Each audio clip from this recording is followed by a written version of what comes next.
Thank you very much. It's great to be with Prime Minister Netanyahu.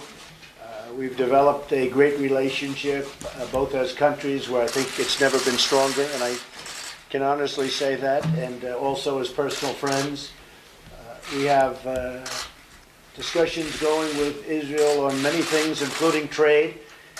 But the big move, and something that was very historic and very important, was the fact that we will be moving our embassy, as you know, to Jerusalem.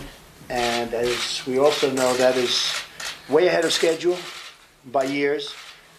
And we anticipate having a small version of it opened sometime next year. So that's a long time ahead of schedule. It's an honor, and it's a great honor to be with you. Thank you very much. Thank you. Mr. President Donald Trump. Thank you very much. Mr. President, I want to say something, because this is the first meeting you've had since your historic decision to recognize Jerusalem as Israel's capital and to move the embassy, and now to expedite the movement of the embassy to Jerusalem. And I want to say that this is a historic decision that will be forever etched in the hearts of our people for generations to come. People say that this pushes peace backward. I say it pushes peace forward, because it recognizes history, it recognizes the present reality, and peace can only be built on the basis of truth. By recognizing history, you've made history, and we will always remember that. We also support you completely and your stalwart position on the Iran nuclear deal. You said it's a disastrous deal. You said that if its fatal flaws are not fixed, you should walk away from it, and I want you to know that if you decide to do that, then we will back you all the way.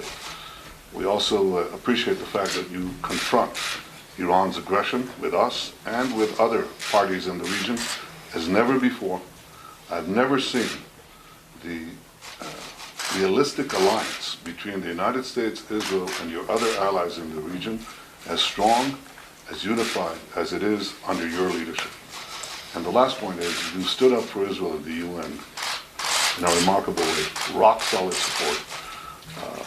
This is a place, it's a house of slander against Israel and against the United States, and by word and deed, you've told them enough is enough.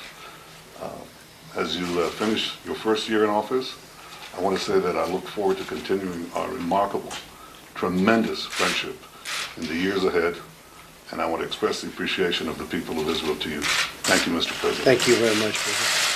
Thank you. My honor.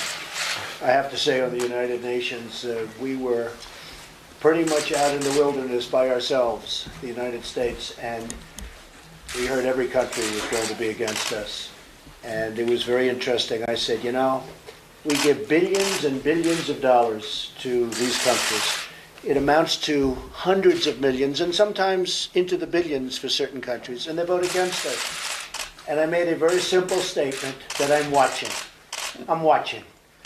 And we ended up getting 68 votes, either yes or we'll take a neutral position, which was okay too. It was a yes. But, which was essentially a yes, is right. But we ended up getting a lot of votes that we were, I would say virtually we were going to get none.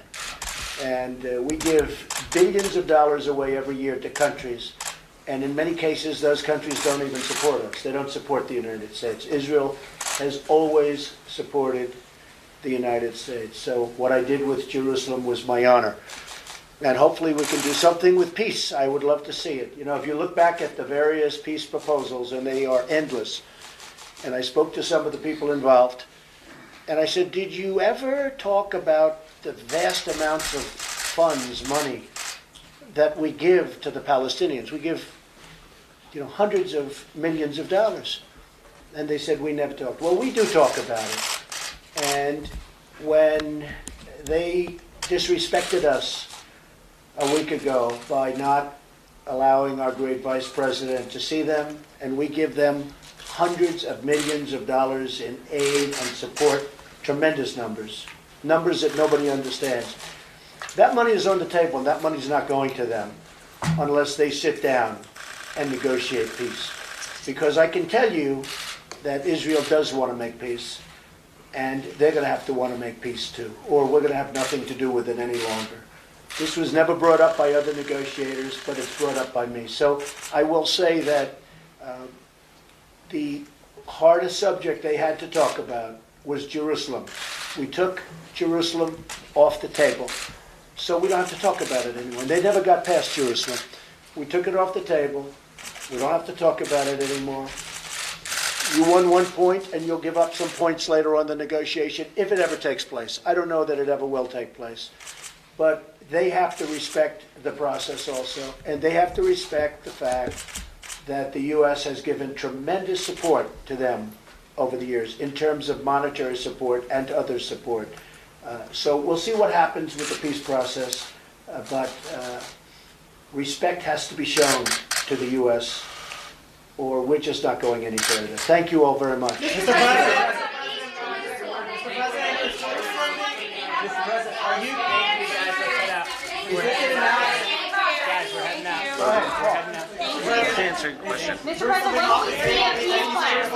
Thank you. Capital for future Thank you very much, everybody. Thank you. Peace process. Thank you, everyone. Thank you, everyone. Thank you. Speak up, Steve. It's not like Thank you. Any sort of Middle East peace plan, proposal? We're going to see what happens. Yes, we have a proposal for peace.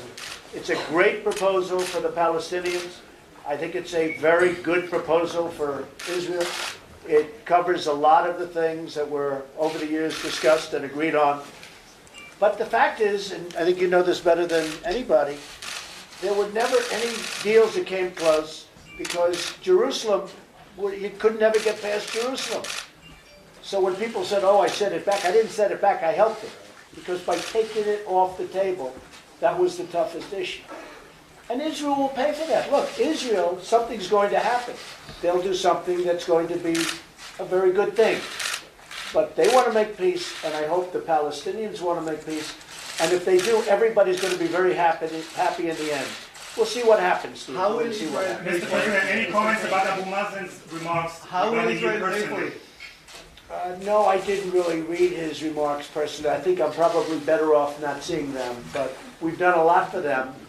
And hopefully they're going to make peace for their people. You know what? It's many years of killing people. It's many years of killing each other. They have to be tired and disgusted of it. So let's see what happens. I think eventually very sound minds, I hope sound minds, are going to prevail. And it would be a great achievement of mine. I've said it from day one, if we could make peace between Israel and the Palestinians. If we do that, I would consider that one of our truly great achievements. But the money is on the table. You know, the money was never on the table, I tell you up front. We give them tremendous amounts, hundreds of millions of dollars a year. That money is on the table. Because why should we do that as a country if they're doing nothing for us? And what we want to do for them is help them. We want to create peace and save lives. And we'll see what happens. We'll see what happens. But the money is on the table. Thank you very much. Are you taking the money away now? Are you taking the money now? Mr. President, what is the timeline look like? Are you ending the aid immediately? Anytime they want. We're heading out.